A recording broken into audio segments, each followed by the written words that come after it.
Hi, I'm Ben. And I'm Stefan. I'm Michael. I'm sorry.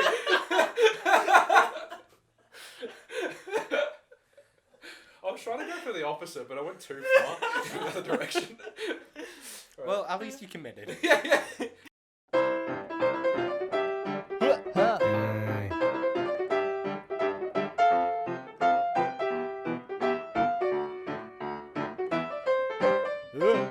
Mickey Rooney. Hi, I'm Ben. And I'm Stefan. And I'm Michael. And we are Animating in threes. I mean, we're not actually animating in threes at the moment. We're doing a podcast. That would be really weird if we were. Because animating in threes is horribly inefficient. It's only 7 frames No, per it's the second. most efficient. But it doesn't look as It's good. just the laziest. Have you ever animated in threes, Stefan? Yes, I have all the time. Should we explain what animating in threes is? No! Okay, maybe a bit later. Yeah, okay. Okay, so what we talk about is anything animated, whether it be movies, TV shows, games, or anything else. Can you think of anything else? Literally everything that's not real life that is moving can be technically classified as animated. That is very true. This is a very loose and impromptu podcast. Does that mean we can watch Weekend at Bernie's or... Look, we can actually watch anything zombie related because that's reanimated. Ah! Ben, what have you been watching this week in terms of animation? Oh, I've been watching the Total Drama series. Why? Because it's so stupid and fun. Oh, it's like it's a parody of reality TV, and it just does it really cleverly. And like, there's all these archetypes and a dick host, but it's just so much fun. He's one of the funnest hosts. I love him though. And this is like, I hate reality TV, but watching this is really good because it's actually scripted and there's not all that fake drama going on everywhere, and it's fun. Which season did you watch? Well, over the last 2 weeks, as I've been doing just my own stuff, I've watched 2.5 seasons. Okay. The first two... How much of it is there? There's 4 seasons. Oh my God. But No, the there's first 5 or five. 6. This is one of those things that I remember seeing advertised like 10 years ago. Yep, it came out which- 2008. Yeah, which I never gave a second thought, and then apparently has somewhat of a cult following online. It seems to appear a lot. Well, It's at the got a- moment, they're doing where they're all kids. They're doing a series where they're all kids. And the chef is the preschool teacher. No, I want the fan there. It's my only fan. It's not your biggest fan though. That's staying in. Oh. And what have you been watching, Stefan? I finished Gravity Falls. Should I watch that? Yes, you should. It has No, become my... Look, we'll probably That do was a an very episode. angry stare. It We'll is probably really do an episode on it, and you can watch it then if That'd you be want. fun, yeah. What started as like a fun adventure series remained a fun adventure series, but it got so emotional at the end. I couldn't not love it. The mystery keeps building throughout the show, and it's just really fun to watch that all unravel. And it unravels beautifully. Like the final 3 episodes is the last arc. It's actually like a final arc, and it really encapsulates the entire series and all of its themes and everything. It's great. I think I remember one of the producers or the creative director saying that they had like, how many seasons are there? Just 2. Yeah, they had a 2-season plan that they just stuck with. Yeah. Which I think is admirable. Yeah, like with Avatar, I just recently found out. Well, not The the Last movie. Airbender? Yeah, The Last Airbender. They did the 3 seasons, and they were thinking about doing a 4th, but because M. Night Shyamalan's movie tanked so badly, they never did a 4th. Oh, wow. And that's why they did Korra instead. Oh, I didn't know that. That's a good compromise though, because Korra was pretty good. Michael, what have you been watching? Just Akira, literally. Ah. No other animations? No, I may have caught a commercial for Smallfoot, Oh, but that was it. no, isn't it, not The Missing Link? Oh, I don't know what the hell's out. I don't know. It's the stop motion one. All I remember that in 2003 it was easy to keep track of all the animated films that came out because there were 4. And now there's one every 15 minutes. It's too much. Yeah, but you know. But, you know, Laika, with stop motion, all their films are pretty good. Laika's beautiful. At least I recognise Laika. But, Oh, they're doing another Shaun the Sheep movie. There's another Shaun the Sheep movie. Isn't that Aardman? Yes. Yeah. Oh, okay. Are they? I didn't see the first one. I Neither just- did I. I just saw the trailer. This is the worst podcast. Did you see the animation movie? Yeah, I didn't see it. I heard it was good. No, we're just saving up. I saw a bus stop ad. That counts as seeing it, right? Was it an animated bus stop at least? No, it wasn't. That's another thing. Some billboards are animated now. Just it's too much. Anyway, today Stefan is going to present the topic, which is Akira. Keeping in the light that it's 2019 and this is set in the distant future of 2019. So it seems That's very when I prominent. live. Yes, You're it not is, Michael. I mean, it could change later this year. Okay. It'll stay 2019 forever. Forever. Thanks to denial, it's 2019 forever. So, should we just start? Yes. If you couldn't tell, Okay, we have a all very good. loose structure here. So, we're going to look at Akira today, which is the 1988 animated film. It's one of the first Japanese films to really get a lot of Western acknowledgement and really became influential during that time. So, Is it true that it's the most expensive of its time, of its time, yeah, animated? most expensive Japanese animated film. Wow. Because it shows. It really, really shows. what basically happened is post-war, Japanese exports became really prominent, and they got all this money that they weren't used to having. So Okay. they put all their money into their film Give it to production. Akira. No, yeah. Oh, really? Oh. They actually put it all into their film production Oh, because wow. they thought that was the best way to get their exports out. So Is this why you got like the Toho boom in the 50s? what's a Toho boom? Like the Godzilla production company. Yeah. Started in 53 or 54? In the 50s. Yeah, Let's in just the say 50s. Again, not very well researched podcast. No. that. Hey, Stefan's done the research. Oh, no, this Stefan time, has done a not lot us of two. research. I've done some of the research. Yeah. So Akira itself it's directed by sorry if I butcher the name here, but directed Steve. by Katsuro Otomo, and he also he directed and produced it. Okay. One of the producers, but he also was author to the original manga. Oh, wow. I Yeah, did not That, know that is so rare. Which is no, it's important for this because adaptation is very important in Japanese film, because a lot of animations and anime are always adapted from a manga. Adapted. Yeah. Adapted from a manga because it's just easier for them. Usually, especially in this one as well, there are shots that are exactly from the manga that they're just taken into this movie. Oh, wow. Take that, Zack Snyder. I was about to mention Zack Snyder. Yeah. Yeah, so that became a very prominent part in how he wanted this to look. And actually, it's really strange, but he was the one who really wanted the big budget. So he kept saying, Of no, course, I mean, everyone does, right? no, Yeah. but this is one of the times I where want the less direct- money, no, damn it. The director had an exact vision of what he wanted the post-apocalyptic world to look like. So he literally kept asking them for more money, and they just said, "Yeah, okay." And We that's had piles of the stuff after the war. I mean, it's Were there many adaptations prior to Akira? as in From manga to anime?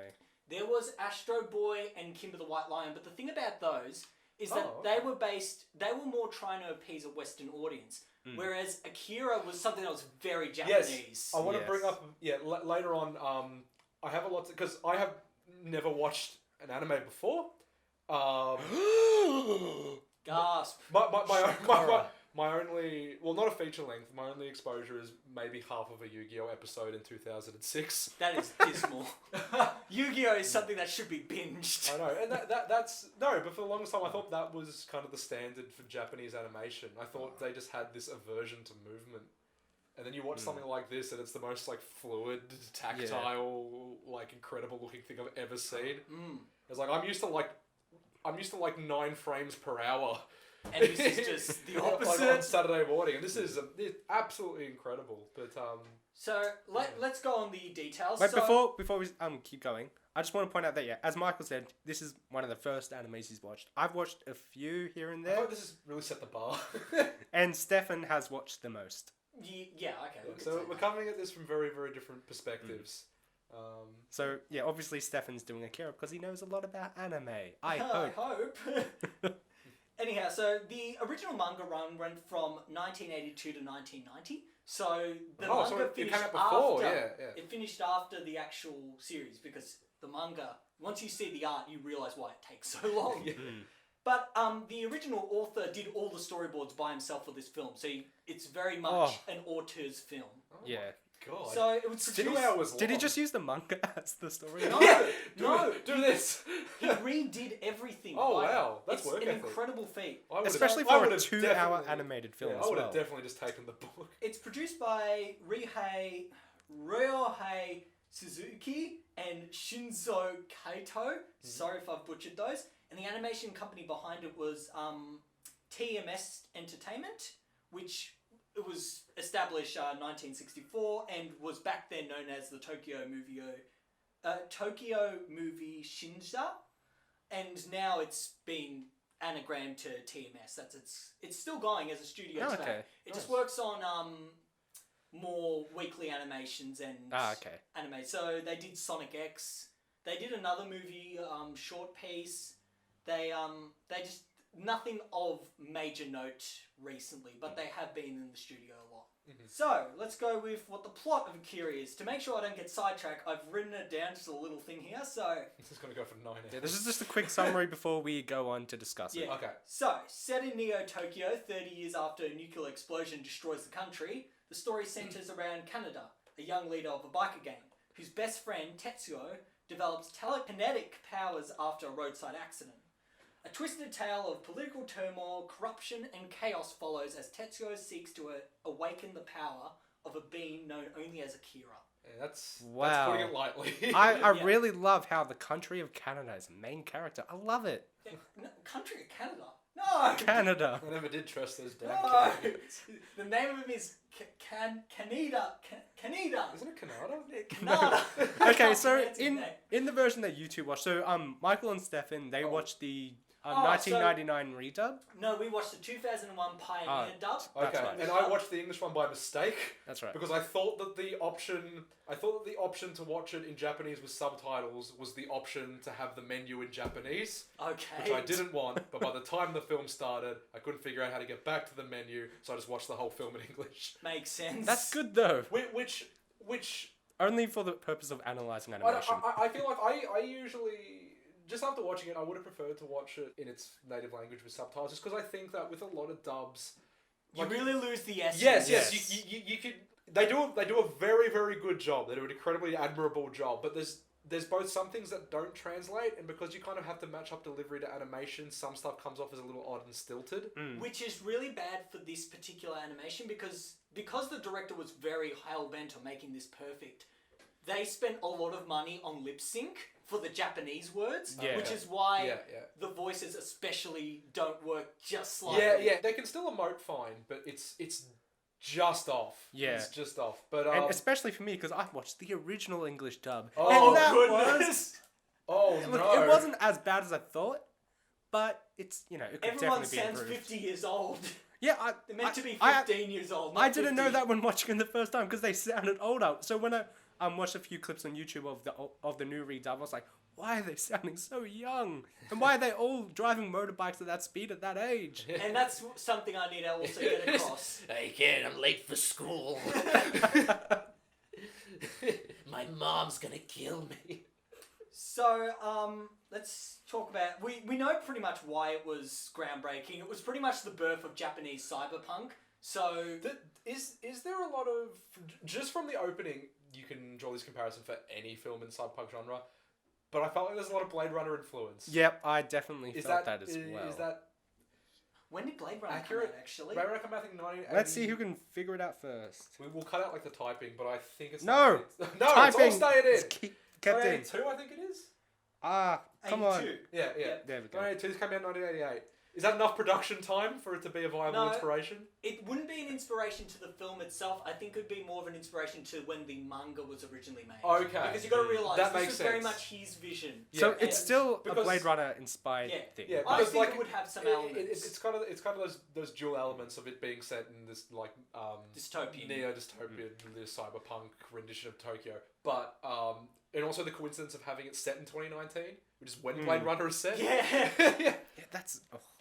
They just didn't like 2019, it seems. It sounds futury, doesn't it? And then you get here, I mean, and it's terrible. It's the same as it was 10 years ago, just with different world leaders who are either better or worse. Better or worse? And So- a bit better technology too. in conclusion, some things are better, some things are worse. Time. Hooray! Wow.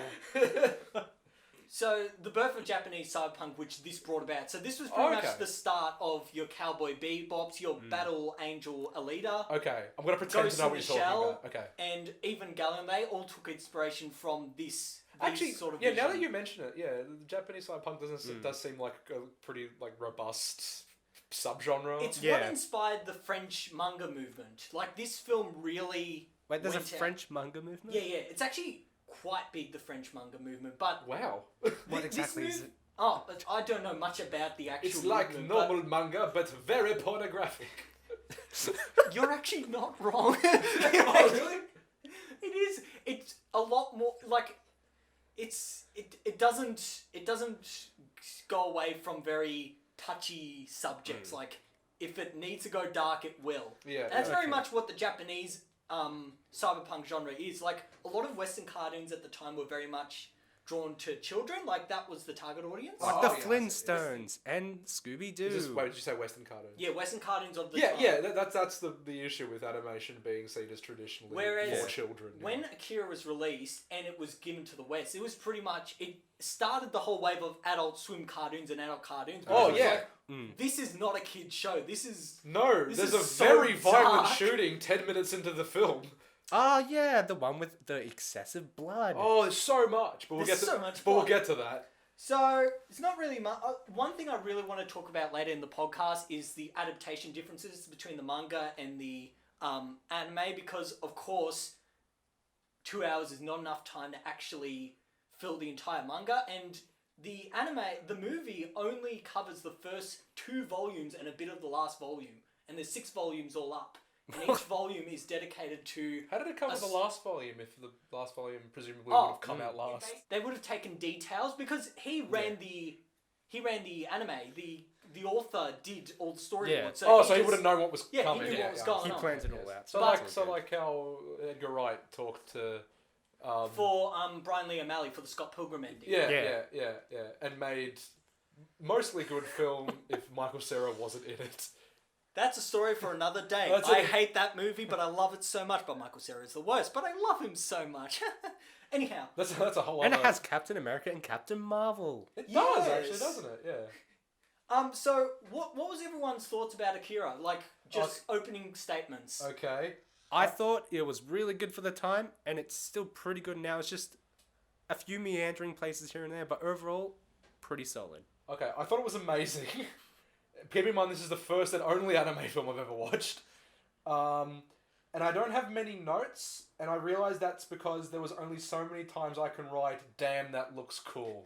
That's I wrote. Like, there's at least 10 lines in my notes that say that was really cool. Yeah, just the look of it. No, aesthetically, it is absolutely amazing. Yeah, there was this, like, I had this presupposition that anime just had this complete aversion to movement when you animate in 43s instead of 1s or 2s.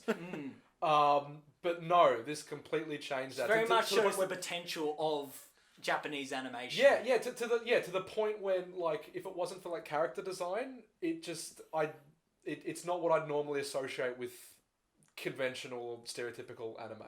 Which is really sad because this is what started It anime. should be. It's what it should be. This was what started anime as being the commercial Goliath that it No, became. there is some stuff. It's so fluid, and I keep mentioning how difficult it is to convey tactility, and just the way they animate materials and like especially liquids and fluids, and the water in this film was is beautiful. amazing. It's like gelatinous, and you can touch it. It's great. Now, you do know, Michael, how this film, like generally the basis of cell animation, because that's how this film is practically made. I think you just stick 3,000 people in a room, and then you whip them till at least half of them dies, and the movie is finished. Yes. Yeah, that's how it There was goes. a few 3D elements in it, weren't there? I don't think there was. No, I think the- there may have been. The but only part when I thought any like primitive computer graphics stood out is the bit when they're looking at like those energy patterns, the little Yeah. domes. maybe, yeah. That's the only bit that I thought. And there was also, I think, like a vehicle in like one shot that was 3D. Like, I thought it was rotoscoped. It I could've been remember rotoscoped the to So some- yeah, there's one. Oh, sorry. We'll continue. No, I just remember there was one scene that the author decided to try basic computer animation to get it because it was a particular thing that he wanted, and it couldn't be achieved. Computer animation is when incorporating it into 2D animation can be useful. I mean, it's difficult to blend it correctly or to blend it to make it look seamless, but it's useful for perspective shifts. Yeah. That's why you see a lot of vehicles rendered in 3D. But a Because lot of they're very difficult to animate properly. But a lot of the vehicles in this were 2D, and most of it was hand painted, which is where the cell animation of what you notice, Michael, all the matte paintings. Oh, everything so is many. matte painted. we need a whole... After that, we need a whole section dedicated just talking about backgrounds Okay. and matte paintings. Well, shall we start from the start? Alright, it opens... Wait, before we start, we didn't put the pop filters on. I don't want to Stefan. fall asleep. Oh, that song's gonna be stuck in my head. Stop singing it! Oh! Stefan, are you okay? So if you flub a line, just leave a little gap and then... Oh, you don't even have to do that. Oh, really? I'm going to make it as difficult to edit as possible. I'm going to just yell the whole time. I don't even know which way's tight. Yeah, it took me a while too. It's the way the cookie crumbles. Well, that was very vague. It Not was. ominous. How's the way the cookie crumbles ominous? Can you say anything in a creepy voice?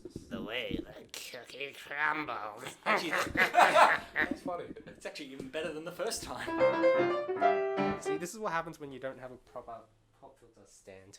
Thanks, Rachel. Da da da da da da. Adequacy.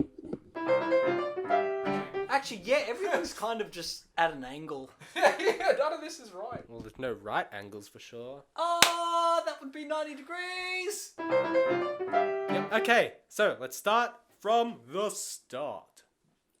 It opens, which what I think is one of the more impressive matte paintings I've ever seen. And it's a vertical panning matte where it's an establishing shot of Tokyo in 1988 that starts off at ground level and slowly pans up towards the skyline. Those Isn't it mattes are really 89? difficult to paint because you have to shift perspective in one image as the camera to like simulate camera panning. Whenever someone can do that, I'm just in such awe because it would be so difficult to do. I've never done anything like that, and just trying to figure out how that would work just makes my mind explode like Tokyo. No, those are difficult. I think the most difficult ones are usually 360 rotation mats, which are also incredibly difficult. But a trick to doing them is just you draw 4 perspectives and then just link them. Yeah, but you still have to do like that. For a lot of examples of Thing. that, The Simpsons uses a lot of 360 like rotational. Although nowadays it's computed. Yeah, it's just computers. But But there's yeah, the effort that it takes, like when you see someone do it by hand, is just yeah. really But that's nice. all. And- Matte painting is like a fading art, and this opens with one of the more like the most impressive ones that you'll ever see. Now, should we talk about the animated explosion that follows that painting? Horrifying, and that kind of it really like you hear, like I heard It a lot about. literally opens with a bang. Yeah. I heard a lot about how the entire film has kind of these undercurrents of nuclear paranoia, and it just starts immediately with a. Yeah, it's not subtle. Yeah, Throws it no. in your face. The satire is very in your face at that point. Now, but, I've got a lot to say about nuclear For stuff. story-wise, in terms of the anime, just to specify, so what happened in the timeline... Full spoilers. Yeah, full spoilers, by the way. What happened in the timeline is after that explosion, the world looked at the destruction of Tokyo, and that's what started a World War III. Okay. Because Yep. initially, when watching it, I thought that World War III was unexplained, and that was one of the first like tactical hits. But then later on, it's No, revealed. that bomb was thought as they've attacked Tokyo, World War III is on. And Yeah. then 30 years later, Neo Tokyo has born from the ashes of normal Tokyo. Actually, Yeah, I do- love. Oh, okay. I do like how they didn't explain it though, because it's not essential to the story. It's just, there was a nuclear explosion, stuff happened, and this is the world now. Yeah, Yeah. and you don't really second guess it. Like you just like that is during the Cold War. That is Yeah. at the tail end of it. It So could have happened in real life. yeah, just 2 more years and it would have been over. No, 3. But no, didn't make it. But What do you think of the use of music in that scene? I don't quite remember. It was nothing. It was blank, and then it was just... Okay, I was trying to remember. So the use of sounds is what you mean. Yeah. I was trying to remember like what was playing. What was it?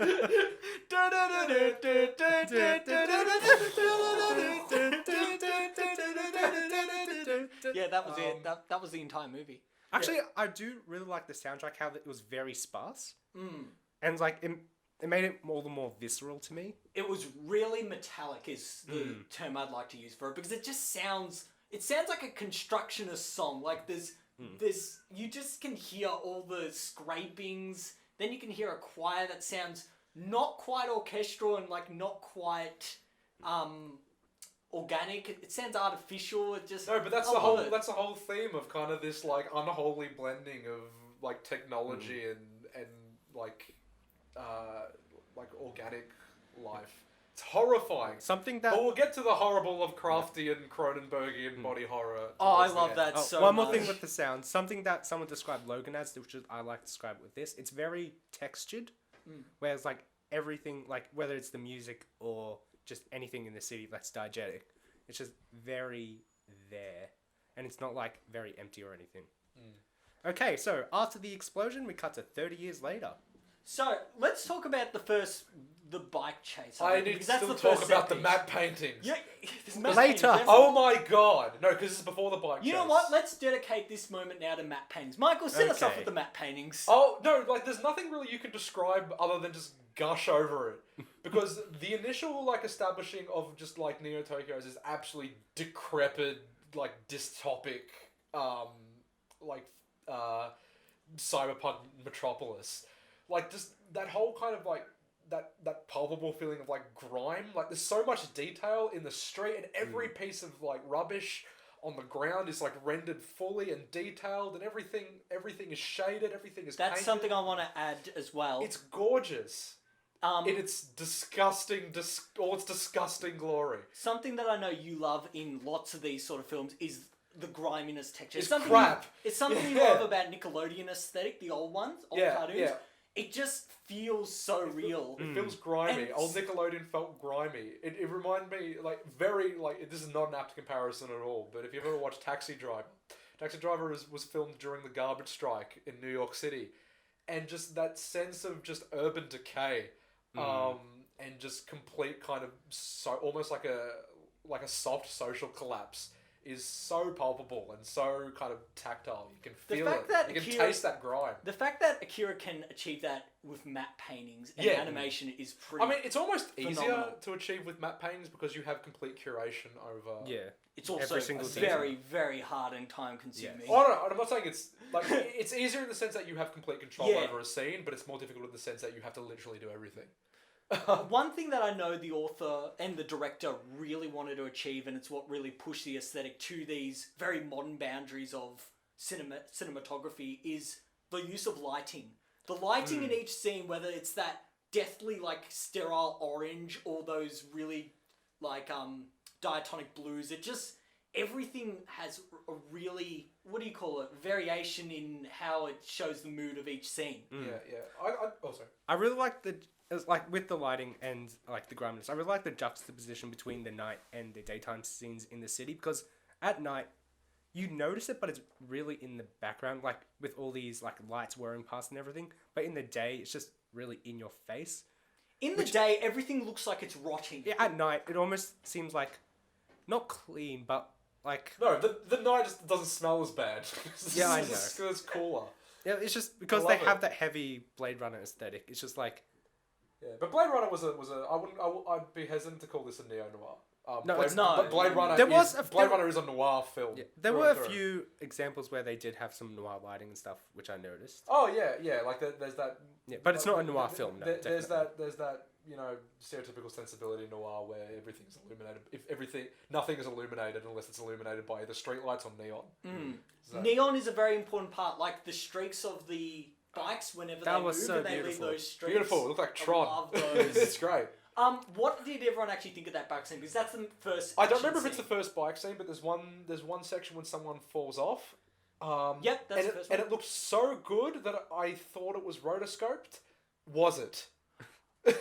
It may have been. I'm not Do quite you want sure. to explain, because this is an educational podcast, Somehow. somehow, do you want to explain what rotoscoping is, Stefan, having Yeah. studied animation? Rotoscoping in terms of animation is basically you take film reference of someone doing an action, or you get reference from a previous film, and you don't exactly Just footage, Yeah, in general. footage, reference footage, and you either trace that footage or frame by frame you just copy a general aesthetic of Yeah. how that translates. It's a very overly fancy word for like procedural tracing, but Yeah. it's much harder than people give it credit. That's a very good word to describe it. Yeah. Tracing, yeah, very No, good word. procedural, not tracing. But no, there's one bit, I don't quite remember what chase scene it is, but there's one bit when the camera sits very low against the road, and someone comes off the bike and rolls. And they roll past the camera. And it's so smooth, and again, it is incredibly difficult to animate slow motion. Yeah. Because you're Oh, animating God. 6 times the, like, however, well, obviously it's contingent on however slow you'd like it to be, but you're animating many more times the frames than what, you traditionally would be. And you have to draw all the movements in such smaller increments as well, Yeah. which is really difficult to Yeah, do. and there's no digitally hiding that. You have to, that is Which is why, like, frame by frame. yeah, in a lot of shows and like anime as well, but also Western, they do that. Like they show 1 frame a second, but they kind of blur it in between. Yeah. Because you can have kind of like adaptive frame transitions that you can kind of mask it. But no, this is all by hand. This is all organic. This did do one of those holding frame things. You know the animation technique where you have a frame, but then you bleed the other frame in it to indicate motion blur? Yes. If you notice, when Tetsuo was having his migraines for one of the first times, Yes. you can see his Yep. head blurring. Like, you can see the Okay. after images. I wasn't aware that was a technique in Japanese animation. Again, It's having just not watched animation. any Okay. of it. Anyway, continuing with this bike chase scene, Oh yeah, beautiful. one of my favorite parts were when there's just this car on the road, it's just coming with its headlights on, and then you see the shadow just suddenly get bigger, and then the motorbikes just zoom past, and I think the lighting in that is just so incredible, and like to me that really set the tone of what, like, the aesthetic. That bike in that scene very much that's become what Akira is. Like, on the front cover, it's literally just Canada and his bike. Like, that has become the icon of Akira. That's so iconic that I thought that guy's name was Akira. No, Yeah. that's Just because I had seen that image, just with that title. Just associated like so how long. you play as Zelda in the Zelda games. Ah, yes. a similar thing, actually. the little elf boy, Zelda. The thing about the anime and the manga is there's a very there's the main character is not essentially your main character. Like, Canada, No, he's really not. he's not the protagonist most of No. the time, and especially in the manga and the anime, of course. He barely does anything that even has to do with the plot. He's kind of just there. No, you don't even really. He's not kind of your conduit into this world either. It's more kind of it's more like this omnipotent ensemble narrative where you just kind of follow what everyone's It's doing. Everyone kind has- of like Mad Max and Fury Road. I think it could be, but You got to draw everything back to Fury Road. Canada. It's a great film, a of good course film. we are. In terms of narrative, Canada is a driving force in the sense that he has Is that a pun? completely inspired Tetsuo's character. Yes, and he Tetsuo's has. character is very much. Yeah, very. He's so was it? insecure about himself, and he has that isolated sense of, I'm so useless, I can't do this. And the second he has power, the first thing he wants to do is, I can now be better than Canada, I can ride his bike. Actually, I think that's one of the downfalls of how the plot was structured, where you don't see any of that before the crash. That's my problem with both this adaptation and the manga. There's not enough all first Setup. act. all There's no setup. All the character building comes after the fact. Yeah. Like one of the most potent scenes showing the relationship between those two comes at the very, very end. Yeah. yeah. It's like, I'm not saying it's a bad way to do it, but for me personally, it just didn't Like quite hit you can it. still understand the entire like emasculation Yeah. metaphor. Especially But, later on when Tetsuo escapes. Yes, but Actually, that is a really great scene, which I want to touch on later. But anyway, yeah. Also, I have a note here that just says school is the worst. Yeah, school is the worst. It's the worst thing I've ever seen. It might be the most unappealing location I've ever seen in a film. it's worse than Hating Alice and Ashley. That was almost a joke. Damn it. Have you seen the film Hating Alice and Ashley with Delta Goodrum? Of course I haven't. Okay, basically, that school is very grimy, but Oh, it's a school specifically. yeah, okay. the school in that film is very grimy. But when you compare it to this school, that is like a pristine hospital. This place was like falling apart. Now you've It's like- got to realise this is post-apocalyptic. It's a miracle this school is even working. Oh, sorry, hold on. They do mention that like Is it the poorer kind of substrata of Tokyo is like the old city, which Yeah. is like the ruins of the old city? Yeah. So is that where the school is located? Yeah. That makes Ah, more so it's like Futurama. Okay, I'm learning. It's Yeah, like New York and old New York. like yeah. it doesn't touch on it so much. No, they don't mention it very often. That's where I think it could have done a bit more setup, because most of the time you forget these are 15-year-old kids. Yeah. Because most of the time you see them riding bikes or... It doesn't like I understand how this is kind of a, like you could see it as almost like a classism metaphor, but like the opulence of the skyline is always in the distance. You never really visit much of that district. Like you always kind of stay rooted in that old decrepit Like suburb. Alita Battle Angel. Probably. Okay. Sorry, I haven't seen it. Yeah, yeah. Which I understand. It's meant to be. That's meant to be like almost a tease. It's cruel and it's mocking to see all that wealth in the distance, but we never visit that enough. Now, the thing in the manga that... I assume they visited a lot. I want to mention this in adaptation-wise, because there's a very strange structure to how the manga works, but basically, in its second act, it brings everything down to crap. Like, everything is the worst. Is that conventional in manga? Or? No, this story and the anime very much set this idea of Everything's bringing bad. everything down to the worst level. Like, I went reading this, I read it over a few days, was a chore simply because it makes you lose faith in humanity, this segment. And this film, in terms of being an animation, because it had to keep the action moving, and as you know, you got to have something visual always happening, it didn't capture that sense of hopelessness that the second half of the story really does. Because I'll go on that later. But anyhow, what followed after the bike scene? Okay, after the bike scene, well, before the crash, there is a man with a zombie-looking kid.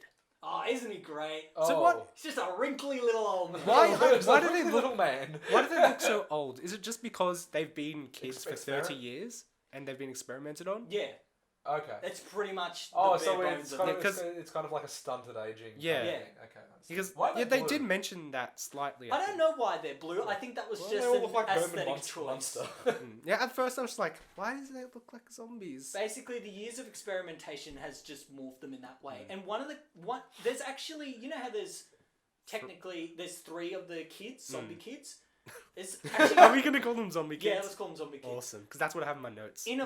There's actually a fourth one who's never mentioned, and she's Okay. actually an old lady. Oh. She's only seen briefly bizarre. in the anime, but she becomes very important in the manga, comic you for mean? some reason. Oh, she's seen briefly in the anime. She's one of the people praising the birth of Akira, like she's like praying. and That's then bizarre. For some reason, they completely. I understand why. So they her got rid of plotline character. exists in that adaptation of that universe, but we just don't see it. You don't see it; it's off screen. That's bizarre. Well, I guess because the I through get it, line because is with animation is hard. Tetsuo and Canada, Canada. the country Canada. Country To Canada. Canada, Fits on a motorbike. Yep. he's neutral the entire time. Yeah. We have the zombie kid and the man. And the man is harboring the zombie kid. Why? Okay, so Okay. this is where we're pretty much gonna have to, instead of looking at a specific scene, you have to take it as like overall. So Which means the Google military- theories. No, It's the the military. military owns these kids, and they were Yes. basically part of the experiment that destroyed Neo Tokyo in the first explosion. Yes. Yeah. And they want to unlock the mysteries because they think if they control this, they win. There's also struggle in the fact that the military doesn't want the rest of the government to know about this. Okay. And so that's why there's this turmoil where the military Yeah. thinks they're in the right, the government thinks they're in the right, but there's corruption in the government because the government wants this and the money from that. I like how that's So- divided. for- I like. I understand all the stuff. No, I did get this from the first viewing, but I still don't understand why. Like, was he just escaping and he used this man who worked there? Okay, so the man who was with the little boy, Yeah. he was a resistance fighter. So Kay Okay. and Ryo, the guy with the mustache, who you see them later on, okay, they yeah. were basically part of this resistance saying, we're against the government, Yes. we're working with this guy who's in the inside and he's going to help us. You know that guy So who they're cripples working- from a heart attack later on? Yeah, that was a nightmare to watch. That was a nightmare to That watch. looked so painful. He was- He like just ate like a pound of pills. He was pretty much the double crosser of everyone in Yes. both adaptations. Like, he was on the side of the resistance, but he basically was going to turn on the resistance, use the money for himself, and he just wanted to get out of Neo Tokyo as quick as possible. That was pretty much his goal. But that obviously didn't happen because he died from a heart attack. Okay, so this man from the Resistance. Okay, so he took the kid. Yeah. And he's gonna use the kid as a weapon, Um, or just free him. He's got to point them at stuff.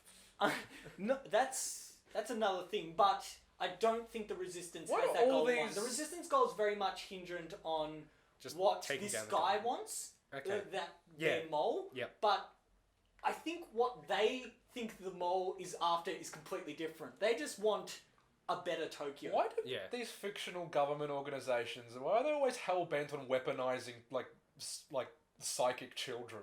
I don't know. Like, we have nukes. Isn't that a deterrent enough? It's like, no, as you know, I think- weapons of mass destruction with free will are much easier to control. Especially in kids who are, of course, harder to control. Yeah, Just Stranger Things, which Yeah. you haven't watched, Stefan, and I don't know about you. Just Michael. keep making nukes. That's a Moral of the That's the story. That's the moral of the story. Just keep making nukes.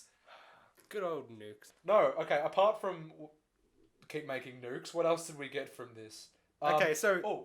the resistant fighter gets shot down, Oh yeah, and there is so much blood. and that's it's an so incredible red. scene. Again, tying back to how like viscous and like gelatinous liquids are, especially like blood in this. It just flows out of people. It's horrifying. But that's also a Japanese thing Yeah. in which they exaggerate so much. Like, if they want blood, this person might as well be covered in tomato sauce. No, Like, no, it's yeah, just yeah. everywhere. It's No. basically Tarantino directing every scene with blood. No, it's great. Like the visual hyperbole of that, like you're just kind of emphasizing the brutality of this kind of over-militarized government is fantastic. But also, if you look at the faces, I love this in terms of expression. The cops look like they have no idea what they're doing. They're like scared to shoot. Like, it's like, do we shoot him? What do we do? Like, Yeah, well, this this is whole a city is post-apocalyptic meant to world. be in disarray. Nothing makes sense in this Yeah, city. that's really emphasized. We're skipping ahead. Oh, very ahead. The But fact that they shoot this guy with machine guns. He's got a gun. He's one guy with a gun. I feel like they after the not- first couple of rounds, you can stop. But they go for a good 25 How do I minutes. turn this thing off? And did they not have tasers in this universe? I feel like tasers would be a pretty I good. think guns are just a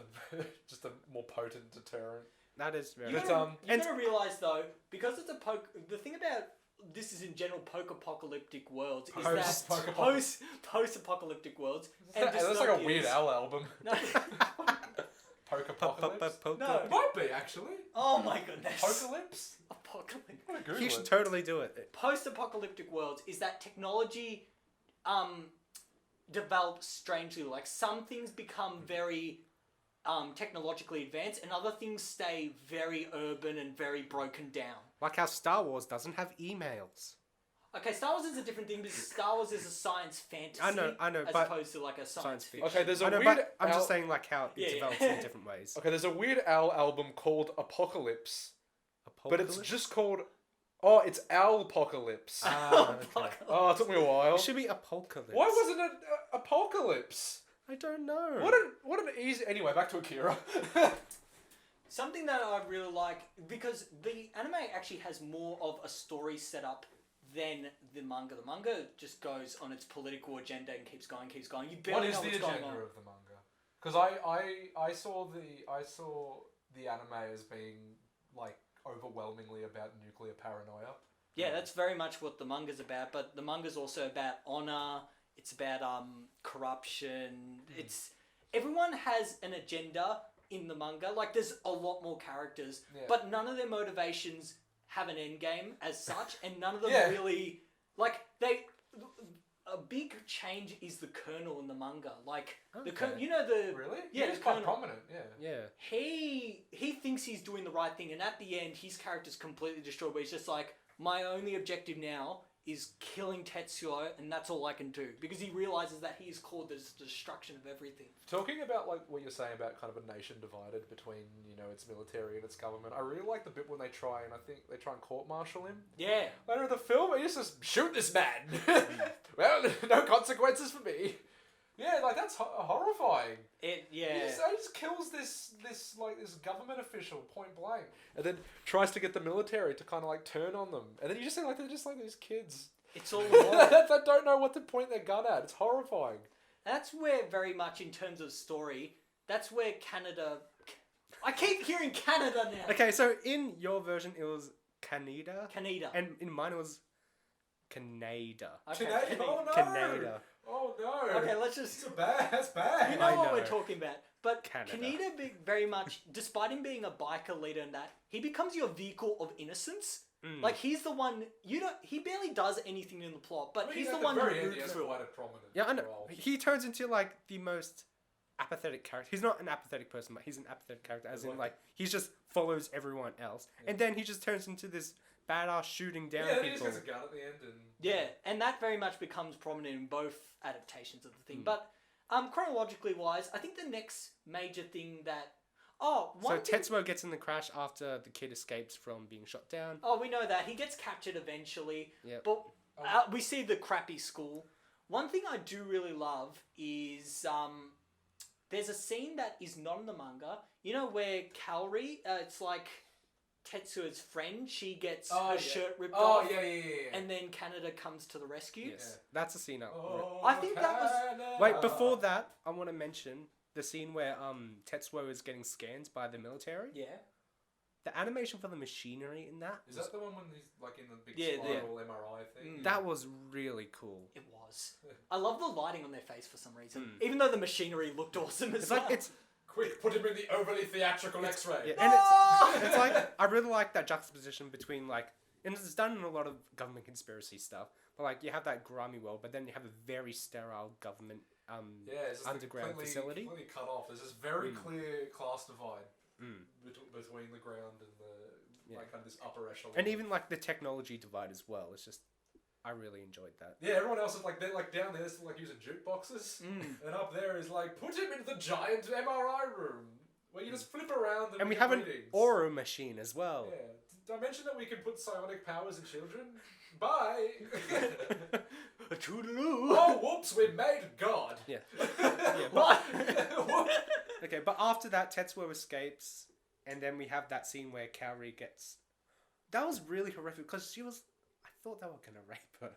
Oh, I think it was implied. Yeah, That's like what it was they implied, wanted. and it's just that was really It terrifying was darker to than I see. thought it would be. Yeah, I prefer how they handled her character than in the manga. Like it was. Okay. This was a lot more. She's kind of there. It was a lot more Yeah. sensitive to her. I think She's in the manga, it's a bit more stuff. She's a means to kind of convey peril. and I watched this with my little sister. Oh no! She's well 13. done. And- how old is she? 13. Oh.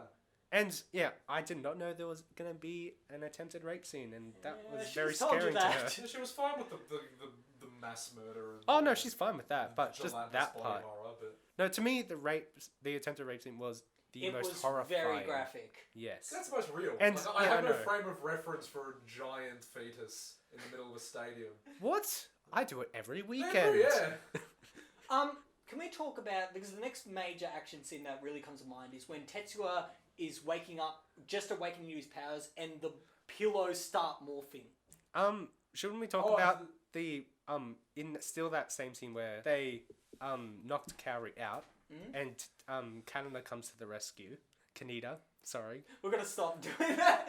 After Kaneda comes to the rescue and Kaneda's just yelling at Tetsuo about how he's being irresponsible and everything.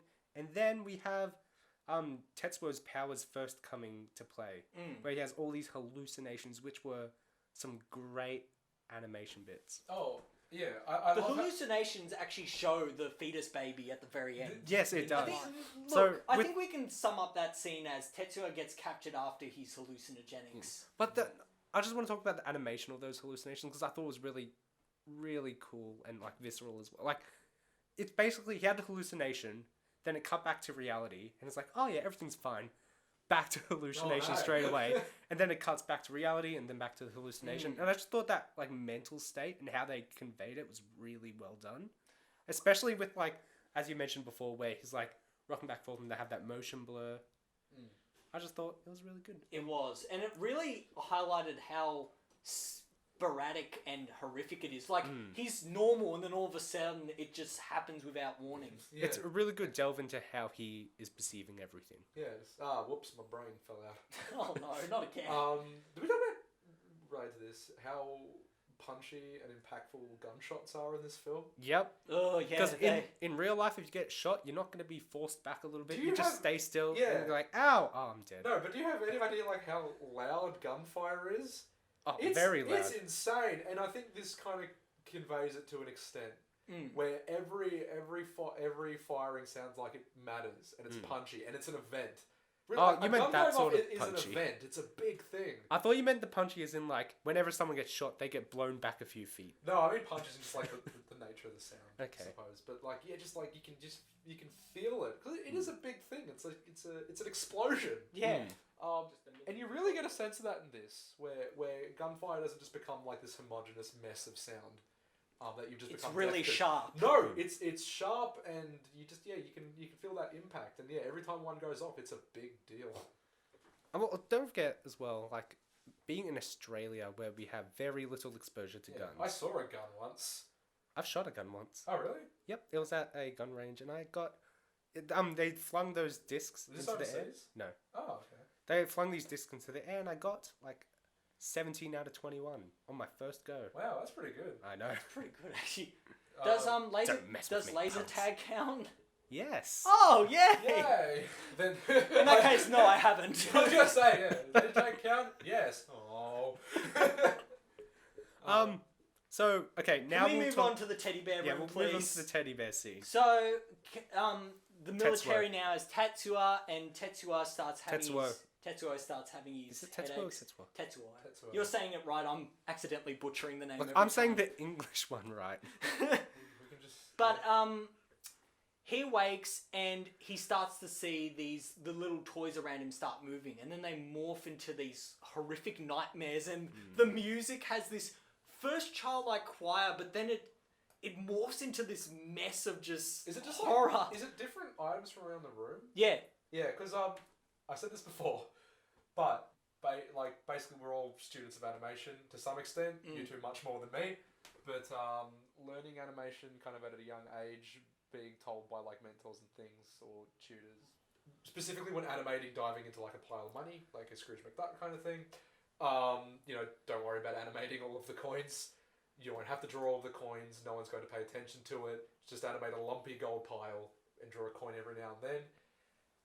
And I was thinking about that when they went through the trouble of animating every single item in that room, kind of contorting and forming into this bear.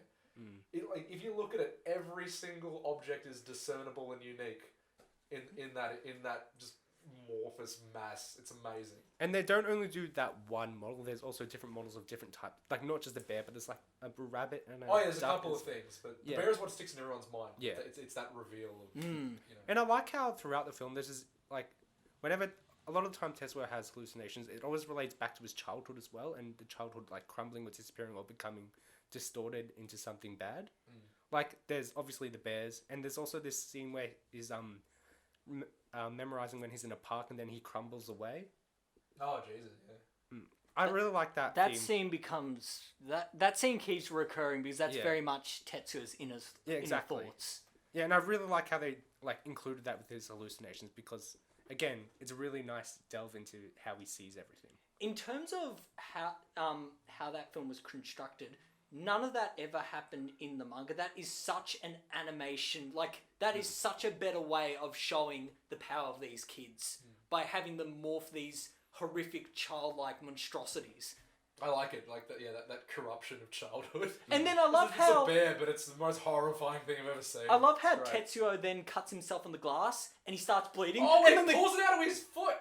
yeah, and Oh, he does a John McClane. it looks so bad, but I love how the kids go, "Oh, he's bleeding, you freak!" and they disappear. It's like, oh, so apparently 50-foot bear monsters are alright, but oh no, blood. No, it's a I freak. love. Wait, Isn't the bear monster in his No, head? because is the implication that the children don't bleed?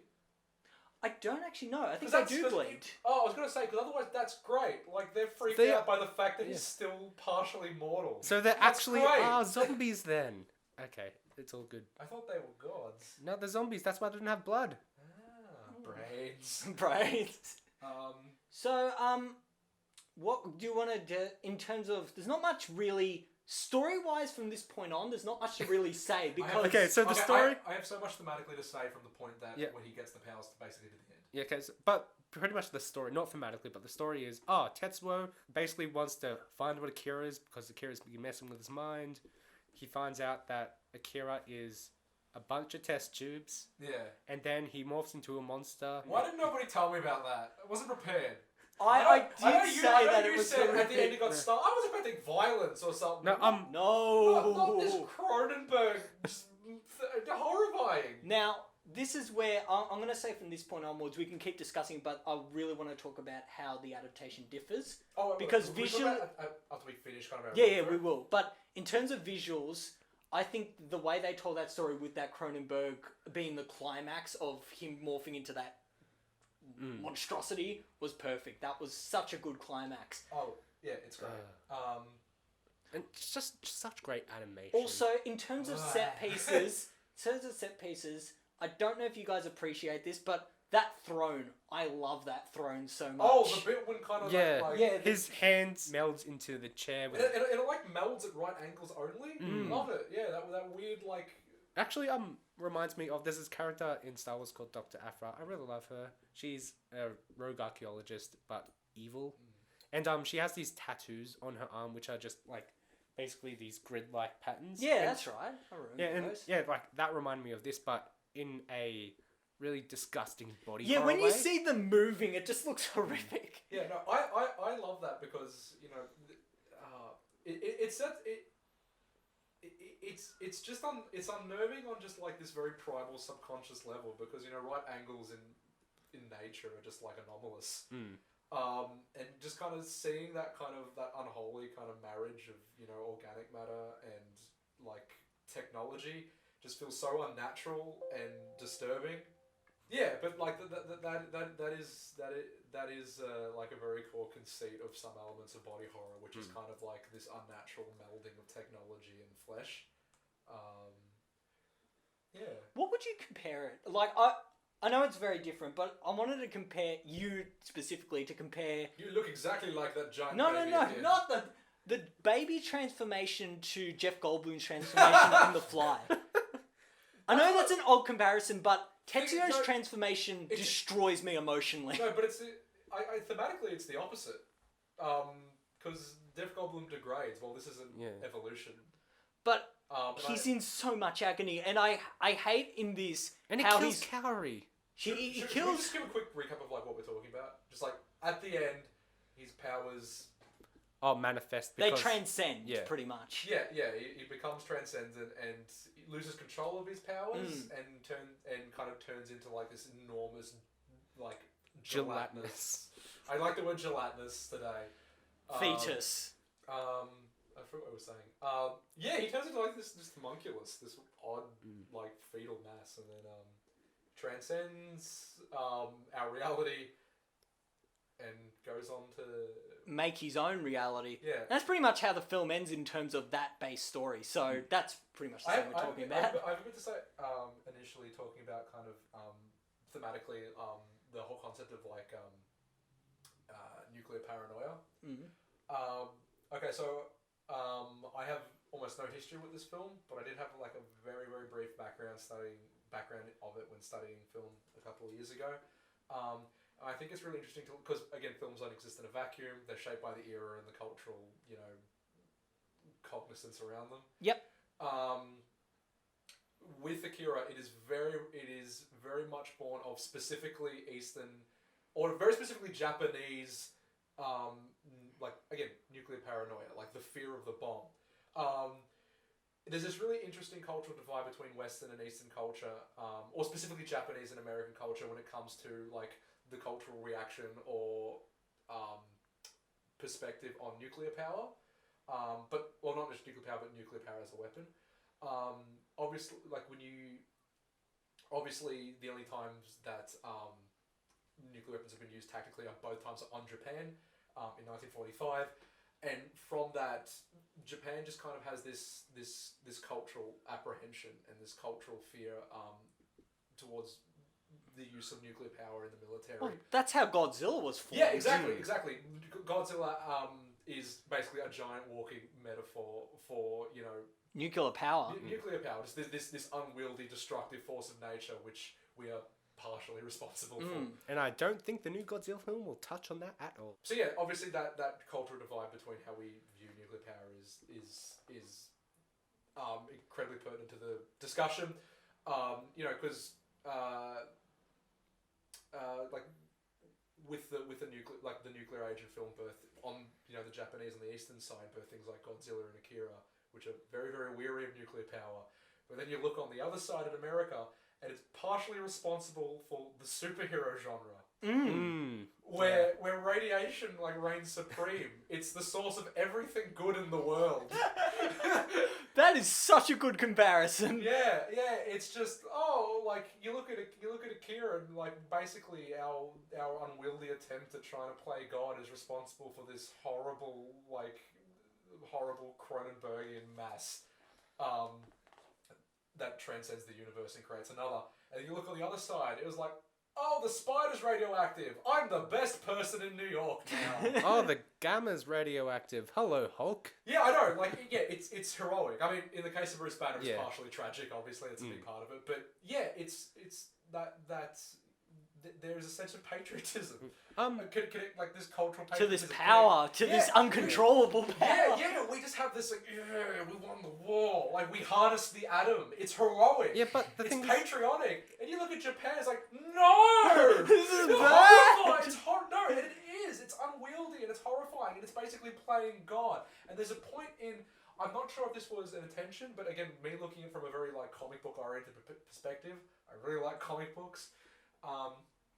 Looking at Akira, there's a bit when Tetsuya, yep. Throws a cape on. I love that. I love it because I thought that was as a very, very conscious critique on a Western view of superheroes and a Western view of nuclear power, which is we see it as heroic, but it is completely recontextualized here as kind of horrifying as it should be. Yeah. It's a very ironic symbol of hope. And this ironic saber symbol. It's a beautiful bright red Superman cape. And he's just destroying a suspension bridge filled with people. I actually wanted to talk about that scene and the scene where he lifts Akira out from the ground. Yeah, Because I think both of those parts were really well animated. It's beautiful. And it's also ironically heroic. They're heroic images, and it's just juxtaposed with complete terror and urban destruction. And he Just kills like so Man many of people. Steel. He kills so many people. Yeah, the bit on the bridge when the suspension collapses and all the everyone dies except for was Kaneda on the Kaneda. bridge? Uh, Kaneda? He was kind of on the bridge. But he gets through to the end. Yeah. How would But you compare- Almost everyone dies in that, and that was horrific to watch. This person who the freedom fighters yeah, you get them. Go. And then he's actually just causing this massive Oh no! That is absolutely horrifying. And yeah. No, but I love that. And the imagery of the superhero as well. Yeah, I that's love really it. good. It's a very conscious critique of the West, Western heroes and how we've romanticized radiation. I don't know if you noticed this as well, but in terms of Tetsuya's character, to mention the fact why he puts red on. Red was Kaneda's color. Yeah. It's almost mocking, or him trying to take up that mantle. He what I really like about this as well is that it really emphasized Kaneda's bike as well as being the thing he wanted. He wanted to be Kaneda. Yeah. Whereas I want your Tron bike. Doesn't he have a Tron bike too that does They that? all have Tron bikes. That's Yeah, just but how his you is get the only around in red this one. universe. My old man probably has a Tron bike. Yeah, and let's talk about the whole scene where Tetsuya lifts the thing out of the ground. Oh yes.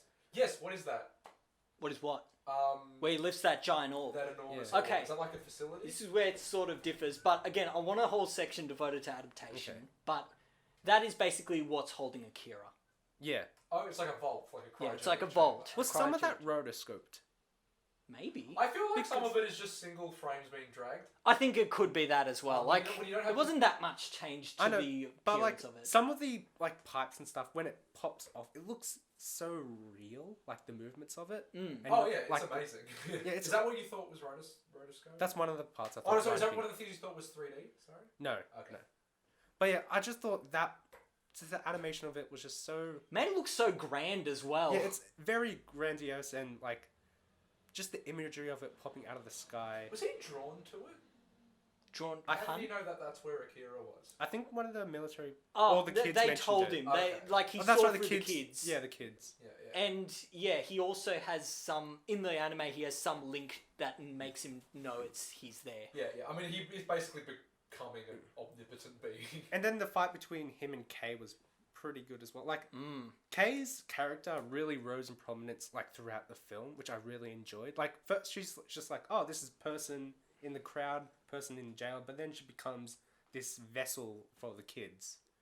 Then when she fights Tetsuo, that was really cool. And then Is it she the throne loses. At the end? Is the at the throne at the No. end? Oh, so It's still at This the is where she's just after the bridge. Yeah. Okay. And then, actually, one sequence I really enjoyed was where after Kaneda starts to fight him with the gun, you have the satellite. the soul cannon. Yeah. Yeah, Oh, that's fantastic. I know, and like one of my favorite parts is like true to what would be in space when he goes into space to destroy that soul cannon or whatever it is. It's silent. Yeah. Loved it. I love when loved that. films do space and they treat it like a vacuum. I Yeah. thought that was so impressive Love and it, yeah. really well handled. Isn't that shot when it's kind of re-entering the atmosphere, it's burning up? Beautiful. It's all great. No, I just thought that was fantastic. And it's like also kind of reminiscent of that scene in The Last Jedi where Holdo does that Yeah, something space about jump. holding sound for dramatic moments just emphasizes it incredibly. It's also how they defeat the Hulk in World War Hulk. Is it? Yeah. He's a soul. What's it called? A soul cannon. It's one of those Soul like cannon. aerial like satellite. Yeah, Mm. targeting systems. Yeah. And that becomes again important in the Tony manga. Stark's idea is just his idea amazingly was just, hey, why don't we just shoot him till he stops? That's a good idea. Look, that's probably going to work against most things, to be Yeah. honest. The Hulk gets angry. Okay, anyway, not the Hulk. Story wise, I wanted to compare quickly in the anime Kay's fight to Kaneda's fight, because Kaneda's fight feels the most heroic simply because He's got he a has gun. no chance against you. Yeah. He's and the yet, underdog. Yeah, and yet Don't. I also think in terms of Tetsuo's character, Tetsuo could easily just kill Kaneda, but he doesn't want to. It's because he wants to prove he's better. No, he likes Kaneda.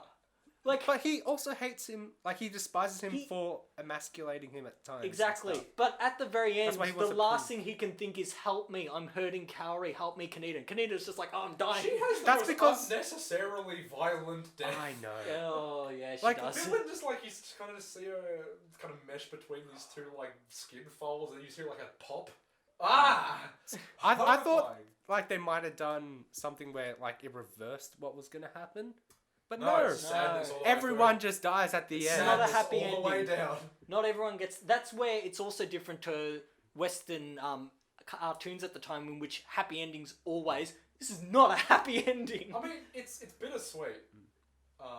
It's very Yes. grim, It's though. Very bitter. bitter with But a hint of sweetness. There is like Piano Man. I want to show you the final scene of the manga at the end, which is a phenomenal, like, it has like a final scene to mirror the first scene. So the Oh, first that's scene, great. the first scene shows the explosion and destruction in Tokyo. The end shows like a rebirth, That's and I great. think that bookends it lovely. Cyclical But I'll show that storytelling later. is So great. let's also mention Oh. how there is Akira, the person, and how he comes into all of this as well. Little boy. So the test tubes explode, and then Akira forms from the broken test tubes because he was put into microchips or something. Yeah, how did he come back? Okay, so basically the I'm guessing it's just this. Espers has deity. No. You know how the Espers were like right by the side, and they were there as Tetsuo was like morphing around them. They were basically putting their psychic powers into him to try and reassemble him, Yeah. which it establishes really strangely that they can do that sort of thing. Oh, okay. So they were trying to basically reconstruct his body. Wow, this is. And then it's revealed that Akira was the original kid they experimented on, Yeah. and then the other kids got the powers from him. Turns out it was the kid and not the boy on the poster the whole time. But Yes. but also that boy is the reason why there was that that explosion at the beginning. I like of the that film. reveal. That's interesting. Yes. That's neat. And how it wasn't a nuclear explosion, it was just this power burst from him. And somehow the other kid survived. Kaneda. No, the zombie kids, they survived that initial explosion at the very start of the film. Yeah. Yeah, I really like that reveal. I was not expecting it at all. That works well in terms... I think the anime movie does a good thing in reveal... So the film's called Akira, but it really holds off on this reveal of who Akira is. And I think that works well That story-wise. worked really well. Because you're waiting for... If Tetsuo is so powerful, who is this Akira? Yeah, and then you find out, and it's... I think that structure worked beautifully. When I was watching it with my little sister, throughout the entire film, both of us were going, so who's Akira again? Like, who do you think is Akira? What do you think is Akira? And yeah, I really like that suspense. What are Akira? Yeah, the suspense is just really well done in this for what Akira is. Can we talk about the final transcendence? Because I have some things to say. Yes. Yeah. I have some connections to the concept of the banality of God, Watchmen, and 2001: A Space Odyssey. Okay. They sound awesome, but can you please define what a banality is? Also, keep it short because Stefan still wants to do his comparison with the manga. Basically, at the very, very end, we find Tetsuo's powers kind of envelop him, envelop Akira as well, Yep. it seems like. They kind of merge into a They singularity. absorb each other. Yeah. A singularity is a perfect word. And Tetsuo kind of transcends to a higher plane of kind of fourth dimensional existence when he births another universe, and becomes kind of the grand overseer of that. And I think I've thought about this before. It's not really a concept. I just kind of call it like the banality of God, or just like the having kind of a pedestrian omnipotent being. That to me is horrifying.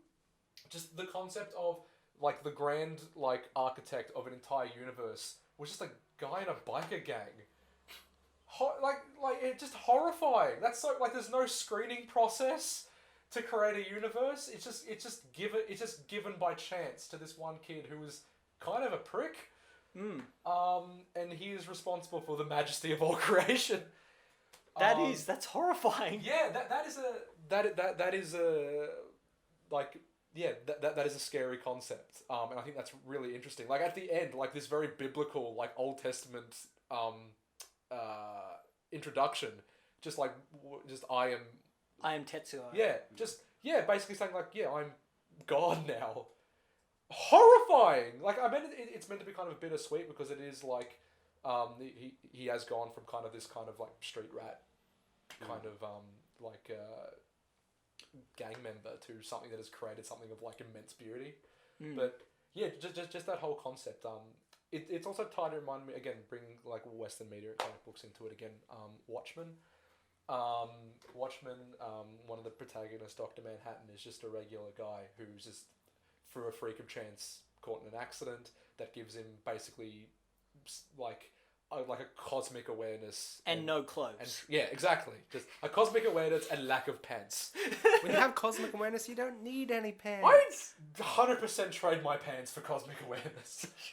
Okay, but would you I'll still give have it to you now. Would you still have underwear?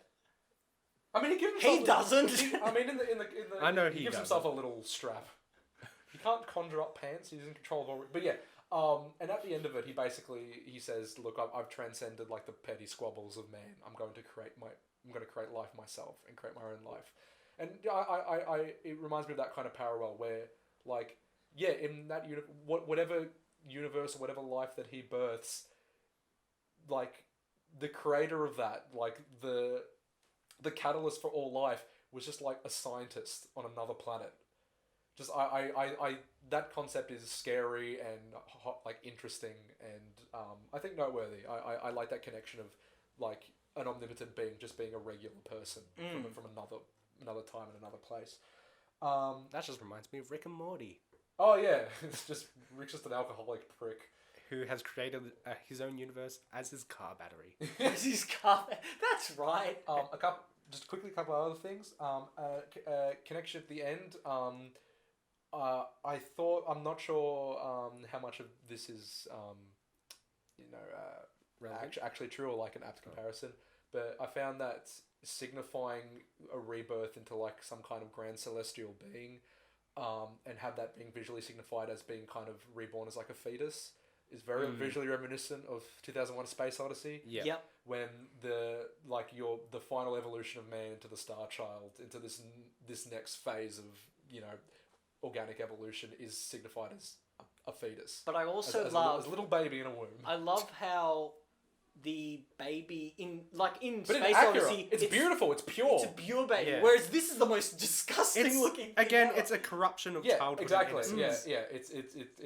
It's a corruption of nature. It's that it's also kind of visually reminiscent of radiation injuries. But in 2001, it's very much like 2001 is also very much an anti-war film, an anti-nuclear film, which is an even more apt connection.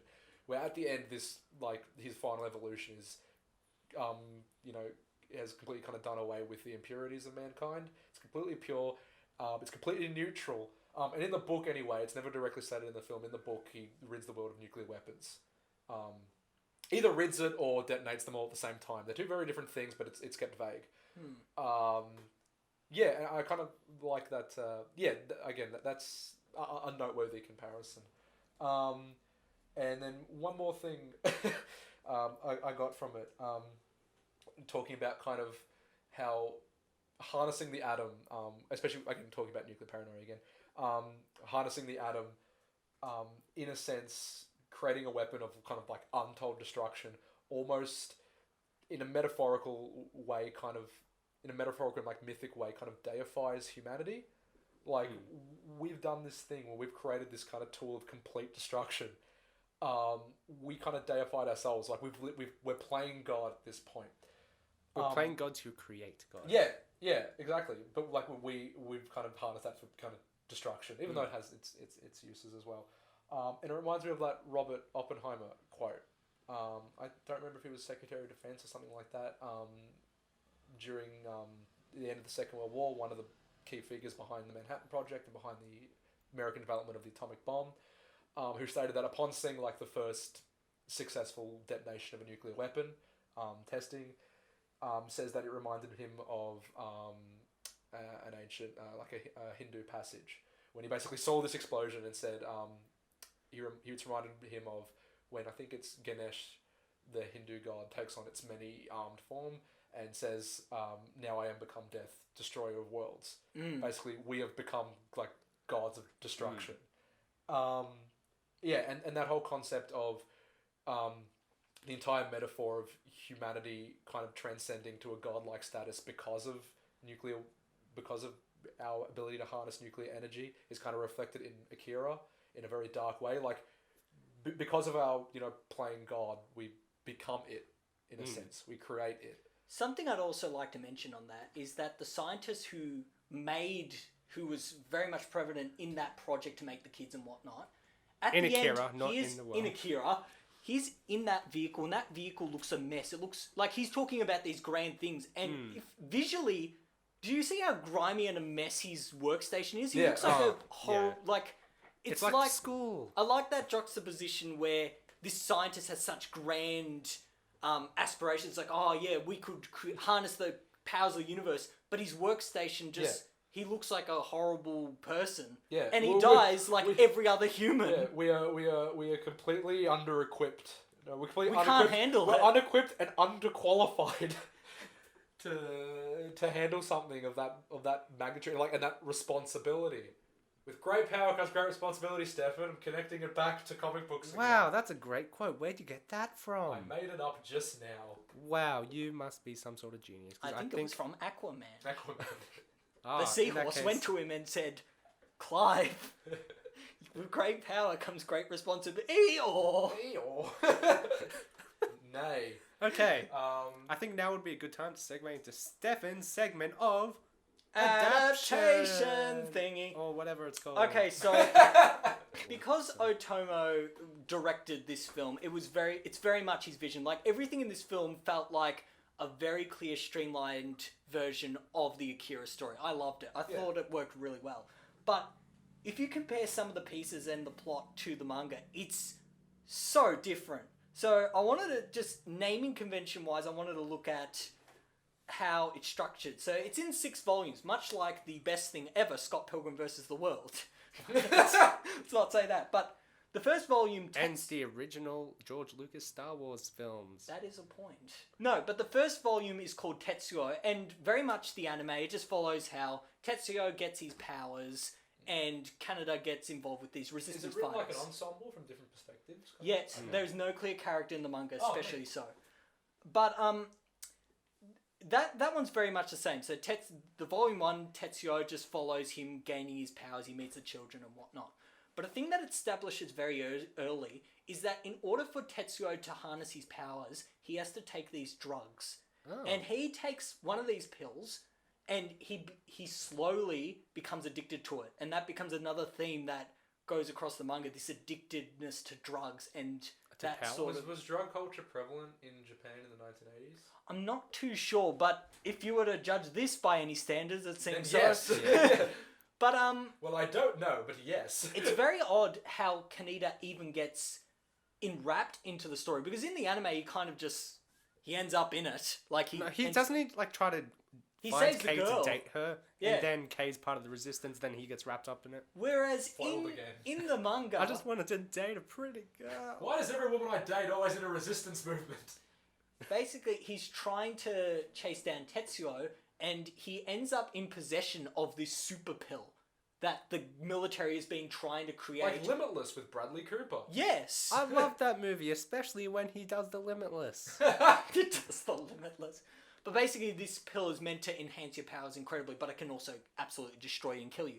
So, This is a trade-off. so Kaneda keeps this pill because he thinks, I have something over these guys just in case I get in trouble. And that's how he gets wrapped up. He becomes a fugitive simply because he has this pill. And eventually, Tetsuo steals the pill, eats it, still alive, and his powers become invincible. The next... Oh, so that's why he transforms into that. No, that's later on. Oh. Volume 2... That's an unrelated This is incident. in different structures. I'm going volume... Is that how he becomes like the caped superhero image? No. What? He never puts on a cape in the manga. Oh. That's a clearly visual thing in the anime, which I think works beautifully. Because animating capes looks cool. It does. But Volume 2 is called Akira 1. So Volume 2 is basically, it just follows on that, but it becomes Tetsuo's search for Akira. And he tries to find him. But in this volume, Tetsuo gets blown up by the soul cannon, disintegrated. Oh. Like, he gets destroyed. What happens... I didn't think that would work. It's really strange. This is where it really differs, because you know how he brings up that orb and takes out Akira, the test tubes? In Yes. this, he's actually a boy. Okay. Like from the start, Oh, he's not it's test little- tubes. He's actually a boy, and he's not a zombie boy too. He's just Are a the boy. rest of the children zombies? Or like, Yeah, they're still zombies. But Okay. Akira's not. Akira's Is that not. because Akira's kind of the so ultimate one? powerful The that thing he's with able to... the thing with Akira is he is so powerful. He is nothing but power. He has none of his personality anymore. He's just a shell of power. Yeah, That's why everyone manipulates Oh, him that's like Dr. because they Who, can yeah. basically hold his hand and say, "Do this," and he'll do it. Yeah, I did kind of get that from the anime. So basically, Tetsuo tries to harness him, but he gets blown up in a cannon. So that's kind of it's kind of a backwards on his plan. So there wasn't any morphing into a huge Not baby? yet. Oh. Oh, He not does- yet. Okay. There's a whole volume on that. So So volume... He Wait, does- let me get through it. okay, sorry. But volume 3 is called Akira 2. This is the most hectic cat and mouse volume ever that never happens, and I kind of wish it did, where it's basically... It's a cat and mouse between the government, the military, Kaneda, Kay, and all the powers, the fanatics and everyone, just passing Akira to each other, just trying to get him. Like, they try to get him, and it's like, where is he? Let's throw him in this dumpster. Quickly, get rid of the military. I'm in a tank now! But- And it's just chaos. The thing is, he's a boy though. I just picture like a comedy shot when like someone's like walking through an alley and like they see like police like walk past and they just panic and throw him in the dumpster. No, they throw him in a dumpster, and then one of the resistance fighters finds this boy in a dumpster. It's like, boy, what are you doing in this dumpster? Get you out! And then one of the other military goes, get me back, Akira! Akira, this is Akira! To me, it's funnier him being a boy rather than this kind of MacGuffin test tube thing. Because it's like, they're passing around a whole boy, and he's just like unfazed by it, or like, okay. Like having not Okay. seen that is a funny visual. Yes, in my it head. is. 'Cause I just picture like people seeing cops and just like having to Yeah. like, struggle to throw him. I imagine it, yeah, like as a comedy. Like sort a of like a thing. cop like knocks on the door of an apartment and they just panic and throw him out the window. Now, We this don't have is- any drugs. I mean, Akira's? And then you hear like a thud, like a car alarm going off. This is where it really changed. So at the end of this volume 3, what happens is, you know one of the zombie kids? Yes. The one at the start who caused Tetsuo's accident? Yes. He accidentally gets shot in the head by the Colonel in Oh, front are of they- Akira. are they mortal? I'm glad he didn't Yeah. do it purposefully. No, he got shot in the head, but what happens is that makes Akira go in. A bit of his personality comes back. He realizes his Oh. friend's dead. He causes another nuclear explosion. Oh my god, there's another and then one? there's this gorgeous shot where at the end he's just in this crater and all of Tokyo's destroyed. Kaneda disappears. So Tokyo's destroyed 3 times. in Yeah, the yeah. game. Oh. I'm getting to it. Oh my god. But Okay, no more disrupting. at Just the let him get end, through it. it's just this gorgeous shot of Akira looks up and all he sees is Tetsuo, who's somehow alive, and he's just staring at him. And then the next volume starts, which is volume 4, called K1, so the Resistance Woman. Oh. And this, I want to show you the volume of it. That's the cover art. This is where the red cape comes from. Ooh. You can see it too through the power of imagination. Ah, yes. He's sitting on a red cape on a throne, and that But throne looks basically, like blood. this is where the manga gets really heavy because this is where the world is destroyed, and Akira becomes his own religion. Like Tetsuo forms a religion in the back. yeah, anime but as well, this yeah. becomes very prevalent where people are praising him for food. He does miracles, and Oh, wow. Tetsuo's basically controlling what this kid does. They pulls a bunny out of a hat. But meanwhile, It's like party tricks. Tetsuo's going through this. Where are the scarves coming from? Does the thumb trick. Ooh, ah. Okay, Oh my continue, goodness. Stefan. We're gonna get through this. Basically, Tetsuo's character starts destroying himself because he's in this. He keeps having these pills, trying to get his power. He learns that the pills are stopping his powers from developing, so he tries to go cold turkey, but he goes. He goes to rehab. Okay, no, just to make sure you don't laugh. I'm not making fun of this. Kaori in this story is actually a sex slave. Oh boy. That he forces these three. Oh no. He gives them these pills and says, "Oh, you have them. This is a party, so do whatever you want." The 2 girls who take them die. They bleed from the pill, but Kaori doesn't, and he ends up getting an affection for her because she is also an outcast, like he was at the start of the story. Okay. And so he gets this. He's just a mess. And meanwhile, Kay goes through hell and back, just trying to keep the resistance together, trying to fight for humanity, whatnot. And she learns that she is a powerful medium. She can't control her powers, but through one of the side characters, Lady Miyako, she learns that other espers can harness their powers through her and make her super powerful. And so they basically come up with this plan they have to destroy Tetsuo so they can safeguard Akira and stop chaos from ensuing. Wow. So while this is happening, Kaneda's gone. Like, no one knows where Kaneda is. For this volume, Kaneda's Oh, we forgot to disappeared. write him into the book. Maybe he went back to Canada. No, he didn't. No, because of that Akira explosion, the second one, he disappeared. So Okay. he disappeared in the explosion. So Which he's was never the- seen again? No, well, volume 5 starts. How many volumes are there? 6. There's 6. Okay. We're Just nearly like, there. just like Scott Pilgrim and Star Wars. Oh, I've only read the first 3 Scott Pilgrims. Volume 5, called K2, is basically about her confronting Tetsuo.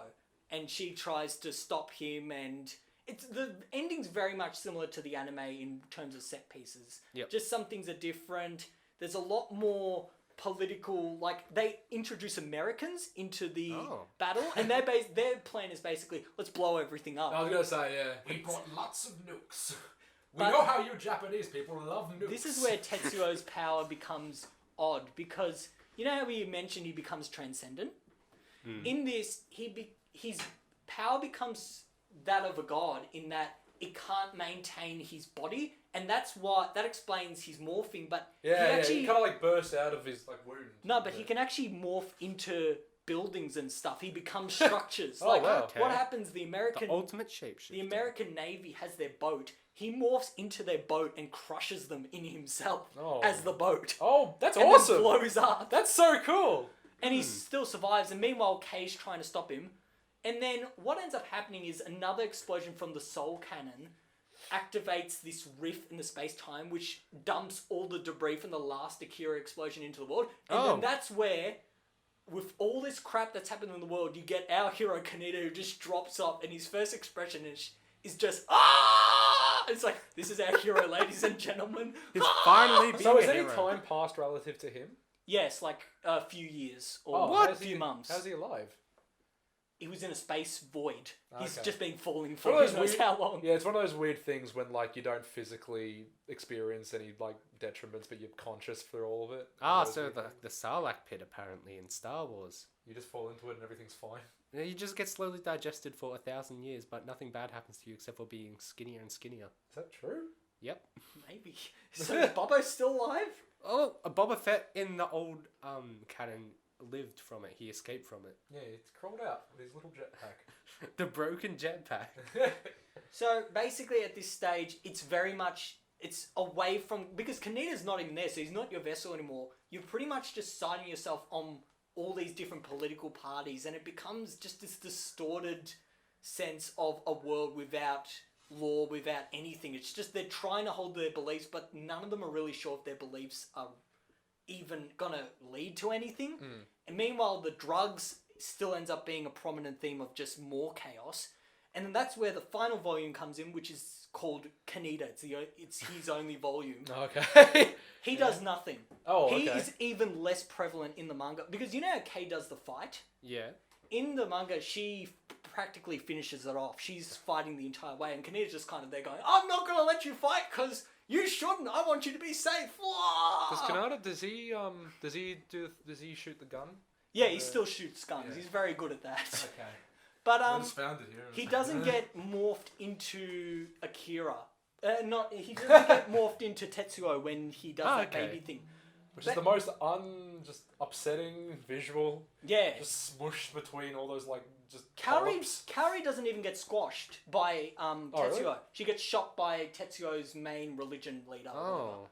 And she dies, and he tries to That's a- heal her. What ends up happening is Tetsuo becomes so destroyed that when he sees that she's dead, he brings her to the strongest place of psychic power, which is where Akira was born, and that tube thing, and he tries to revive her with his telekinesis, and he can't. Oh. And that's basically where he starts going even more crazy.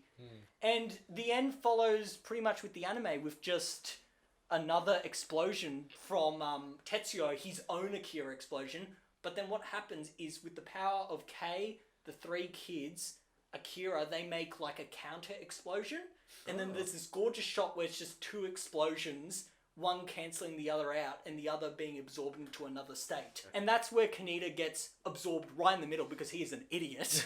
And he sees both Akira's memories and Tetsuo's memories, and he becomes to understand. And what I love about the manga, unlike the anime, is the only reason he survives in the manga is because Kei reaches out to him. And you see throughout the entire story, this 10-year run, you see little ghosts of both Kaneda and Kei, and they just yell each other's names. It's like, well, that was random. And at the end, you see it's their shadows going through the past and all this time just trying to find each other. That's cool. And then Kei brings him back.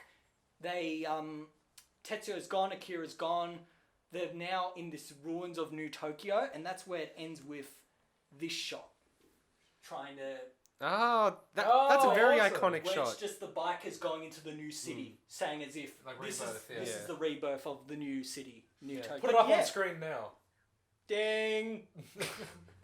No, but yeah, there's a lot of difference, but there's a lot of things I can agree that both sources really harness their own messages and themes really well. Look, I'm glad they did all that in the manga, but I'm glad they didn't do it in the film. Yeah, I am too. Because imagine fitting all that in the That film. would have been way too long. Like, some of the political agendas just get too convoluted. And one more thing I wanted to add with the animation. One thing I really did like, you're About talking about the the film counter again, explosions. talking about the film. Yes, talking about the counter explosions. When they're battling in that nursery, the kids versus Tetsuo. Yeah. Like, Tetsuo does a blast and the kids do a blast and you see it cancelling out. That I love that. How cool That's a is really that? cool effect. Okay.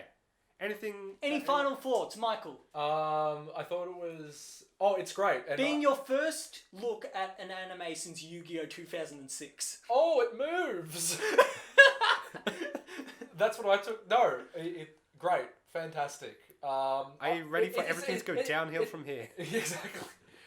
No, it's not that I was expecting bad things. Like the Yeah. opposite. And it lived up to that by far. The first shot is beautiful, and it continues. Like for some reason, there's this supposition that like it'll degrade in kind of visual quality as it goes along, because it is 2 hours long, which is unusually long for an animated film. Especially of the 80s era. A lot of Japanese films are very long for some reason. Oh really? Okay, Yeah. yeah, because like normal animated films, like Disney stuff, you range about to the 90-minute mark. Like Dumbo, the original Dumbo, is 64 minutes. 64 minutes. Yeah, so they range between 90 minutes, and we just don't bother to make them at all. That's how long like Western animation is anyway. So that in and of itself is impressive that it maintained that quality throughout it. Just like little details, how like when they're in the sewer, and one of them has to jump on a bike that has that's fallen into like the. Yeah, it's in that scene where I think there were a few 3D things that may It not felt a be bit 3D. like it, but there's bits like when one character has to get back on a bike that's been downed in the sewer, and you could have gone the easy route and just drawn a bike stationary, but the motor's still running and it's spinning on its axis. Like you didn't need to do that. It's just a little visual flair. And also one thing that is not about animation, but we watched this in 2019, which is very apt because the year it's set. And a little like novelty how it kind of predicted the 2020 Tokyo Summer Olympics. Yes! That is really In odd. the film, I'm not sure if it's in the manga as well. But the final battle takes place in an under construction Olympic stadium. Film set in 2019, so by extension, the 2020 Summer Olympic Games will be held in Tokyo, and then they were, or will be. That's kind of cool. Or if you listen to this in the future, which you aren't, then were. And you, Ben? It was a very stunning film. I like the part where they shot the guns. It was so awesome. Oh yeah, I like that part when it went. Pew, pew, pew, pew. Going on the bike, so cool. Yeah. Thank you, Ben. No, it is a very good film, and I'm glad it's the influence like That that it's film. become. Yeah, it has become this massive influence in Western culture and Japanese culture as well, but mainly of how Western culture sees anime. Go out and watch it. Yeah. It's good. We recommend it highly, as you can As notice. three out of three pineapples. I much love- ripe. Yes. Actually, I want pineapple donut now. Next week, Shrek 4. No, how should we end this? We just did, Ben. Are we actually gonna end it like that? Well, you just cut it at Shrek 4 and like silence.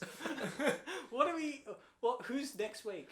I'm Michael. I'll do next week. Okay, so Michael, what are you thinking of doing next I week? literally have no idea. I was thinking, is this going to be in the podcast? Yes. Okay, I literally have no idea.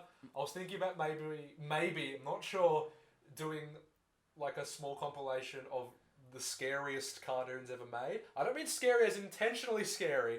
I mean scary in the way that all 1930s animation was unintentionally so.